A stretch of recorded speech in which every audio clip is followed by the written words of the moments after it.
संसद में पास नहीं हुए, लेकिन जीजीओ आज भी वैलिड है। तो जो ये 1837, 1836, ये व्यवस्था 1827। ये व्यवस्था आपके ऊपर किसने थोपी है, किसकी इजाजत से कंटिन्यू कर रही है? इन मुद्दों पे इनका ध्यान क्यों नहीं है? आर्टिकल सुनने को 300। तैयार नहीं है, लाखों लोग परेशान है। पूरे 62 कैंट में कम से कम 1-2 करोड़ आदमी रहते होंगे, और तो उनको आज भी ये लैंड का अच्छा राइट नहीं है। अच्छा जिस अच्छा मकान पे वो 10-10 पीढ़ी से रह रहे हैं, उनको अपने मकान का अधिकार नहीं है।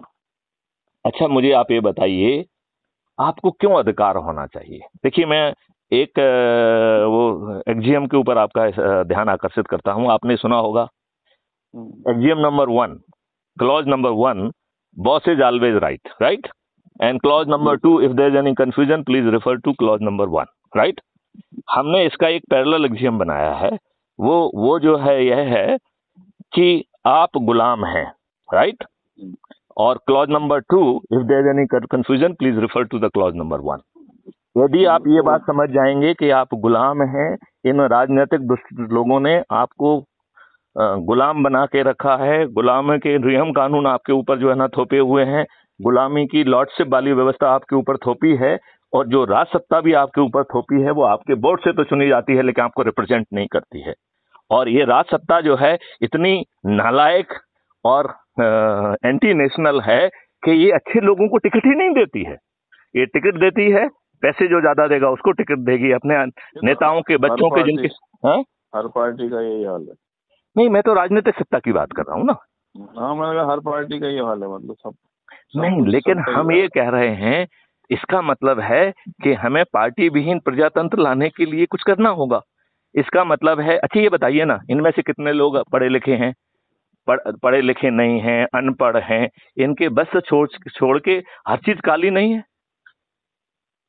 और हम कितने दुष्ट हैं कि हमारे 5 पैसे खर्च नहीं हो रहे हैं, हमारे जो है कोई नियम कानून का उल्लंघन नहीं कर रहे हैं, ना हम चक्का जाम कर रहे हैं, ना कुछ कर रहे हैं, और हम कह रहे हैं कि 9 दिन का व्रत कर लो, 10वें दिन तुमको हम इतना शक्तिशाली बना देंगे कि ये जो है ना श्वेत वस्त्रधारी काले चरित्र के लोग आपको नजरअंदाज करने की उनकी औकात खत्म हो जाएगी। और यदि ये फिर भी मोटी खाल के कारण हमको नहीं सुनते हैं, तो हम इनको संकल्प के आधार पर बिना खर्च किए हरा पाएंगे। चलिए सर, प्रयास करते रहे हम। नहीं अपना नहीं, प्रयास देखिए आप। देखिए गौतम, इससे काम नहीं चलेगा। गौतम, इसके लिए आपको अभी जो है, आपने क्या crime free Bharat mission app के माध्यम से आप जुड़े हैं क्या? नहीं, अभी नहीं जुड़ा हूँ तो उसमें, मैं तो आपको आपने अभी लिंक भेजता खाकी हूं। मैं आपको अभी खाकी लिंक। वाला ग्रुप है जो, उस पर नहीं, उससे जुड़ा खाकी हुआ वाकी हूँ। से कुछ नहीं होने वाला है। अभी हम हम्म। लोग जो है ना, यहाँ उन्होंने इनको जला दिया, इनको जला दिया। अरे यार, ये जलाने के कारण देखो ना, उनको दूर करने का काम हाँ, करो तो ना। डर नहीं है आदमी में। अगर आज जलाया, कल सजा हो जाए तो कोई जलाएगा ही नहीं। तो फिर जो है ना, क्राइम फ्री भारत का जो मॉडल है उसको अडॉप्ट करो।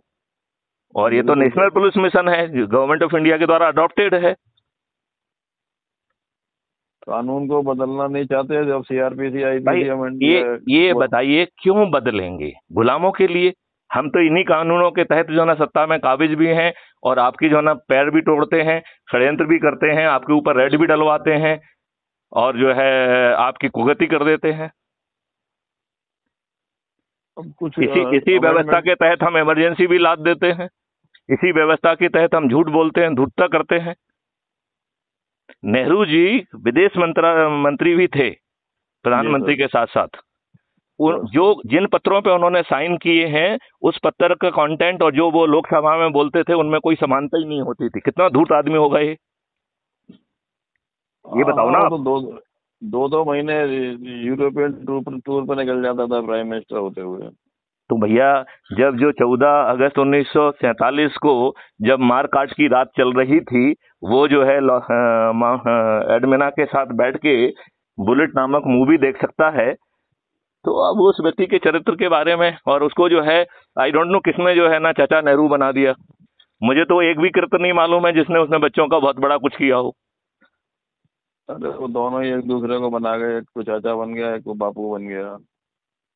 नहीं, लेकिन हम ये कह रहे हैं, यदि मैथिली शरण गुप्त आपको सभी समस्याओं का समाधान, वो भी बिना किसी खर्च के दे रहे हैं, तो हम कितने दुष्ट और पापी हैं कि जिसमें हमारा दमड़ी नहीं लग रही है, फिर इतना क्यों सोचना? क्या हम जो है 10-10 लोगों को, अपने घर के लोगों को, अपने रिश्तेदारों को, अपने मित्रों को, अपने प्रोफेशन के संगठन को, समाज सेवी संगठनों को, अन्य जिन संगठनों से भी आप जुड़े हुए हैं वर्षों से, उनके जो है ना, क्या हम 10-10 लोगों को 9 दिन तक नहीं जोड़ सकते हैं इसी संकल्प के साथ?